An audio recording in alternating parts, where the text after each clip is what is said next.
I noticed I'd been extra tired. I'd get home from work and all I wanted to do was sleep. I just thought, well, this is just a sign of getting older. And then I started having issues with bowel movements, and once again, I just ignored it. The problem was I went online and I diagnosed myself with irritable bowel syndrome.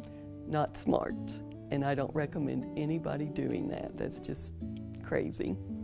So it finally came to the point where I was having major issues. There was blood in my bowel movement, so at that point I contacted my doctor, and he immediately said, you need to have a colonoscopy. I had the colonoscopy, and they came back that there were some polyps, and the doctor at that time was concerned that the polyps could be cancerous. I was at work. It was a Thursday afternoon. I received the news.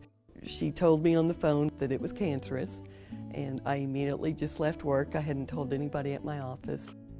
Later in the evening, I thought, what do I do? You know, my husband knew, my husband had told my son, but just to go home and to face them, I was dreading it. So I just rode around for the longest time, and then I found myself at ASPCA, and there it was. I adopted a kitten.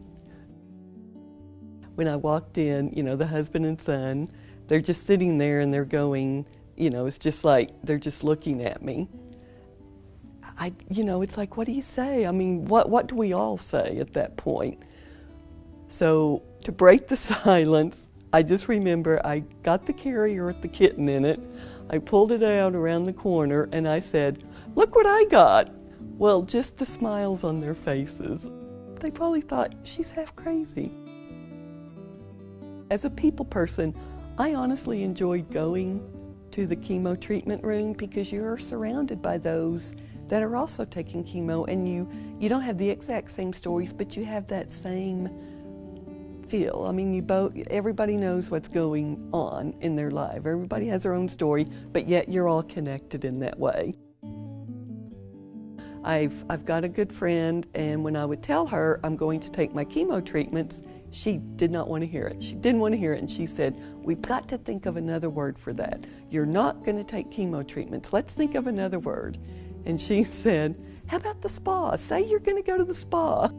My last day of chemo, I put a turban on my head. I wore a spa gown. I wore spa slippers. I sat in my chemo chair. I leaned it back, and I put cucumbers over my eyes for my chemo treatment. And not to make light or fun of it, but to me, that's what I needed.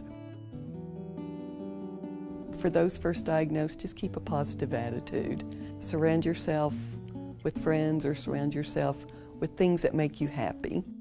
I hate to say this, my house isn't as clean as it used to be because there's so much more out there.